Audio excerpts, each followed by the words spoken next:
Premature and immature water. Unfortunately, most people have never had the blessing of making their blood from this living, ripening blood of the earth. Instead, what most of us drink is immature and premature water. Premature water has been artificially pumped up from an aquifer before its time. It doesn't experience the structuring and energizing forces of natural birth at a spring. Instead, this well water is like taking a fetus by C-section before full term, or like picking a fruit before it's ripe.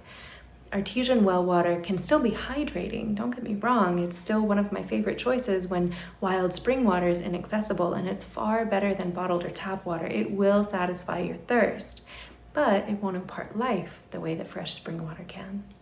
And immature water, for example, distilled or reverse osmosis water, has been prevented or diverted from the full natural cycle that patterns and programs water with nature's life-giving wisdom.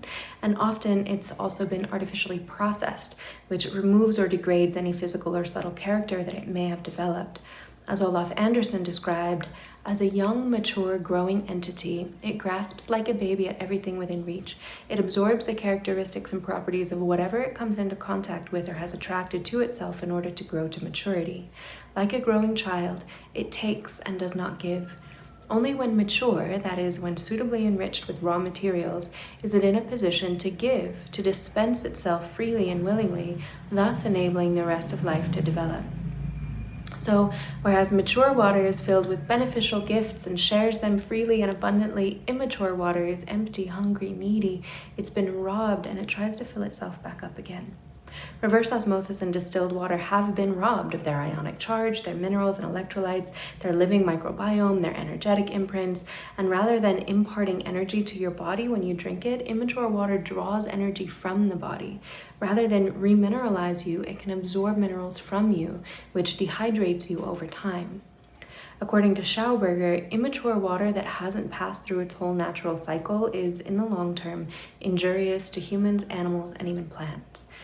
And in the early 1900s, he predicted that if we continued to drink such disconnected, uninformed water, that humans would become more emotionally immature, more unintelligent, and mentally stunted. He foresaw this over 100 years ago, solely based on the water that people drank.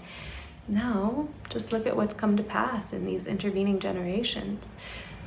Intelligence, common sense, empathy, compassion, and inner peace seem to be at all-time lows, while anxiety, stress, depression, reactiveness, divisiveness, and intellectual laziness are soaring. Is this a direct result of drinking immature, disconnected, uninformed water? Well, that's conjecture, of course. No one knows for sure. But what I do know for sure is that what we do to water, we do to ourselves. And our treatment of water becomes our own fate. And most of the water that we drink is not only premature, that is robbed from gestation prematurely, and not only immature, that is without being raised with formative guidance from nature, but sadly, most drinking water is actually ill and traumatized. It's been pumped up and extracted prematurely and then raised in an abusive domestic environment. It's been isolated and quarantined in sedentary bottles. It's been pumped and pressurized into forced labor in pipes and jolted at unnatural right angles that are antithetical to its living movement patterns. It's been injected with toxic chemicals, chlorine, fluoride, THMs, DBPs, PFOS, and more. The water itself has stress, anxiety, depression, and PTSD. It's chaotic. It's lost its sense of self and purpose.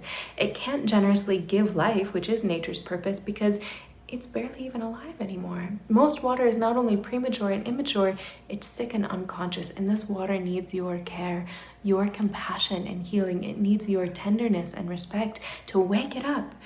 Again, what we do to water, we do to ourselves, and what we drink, we become.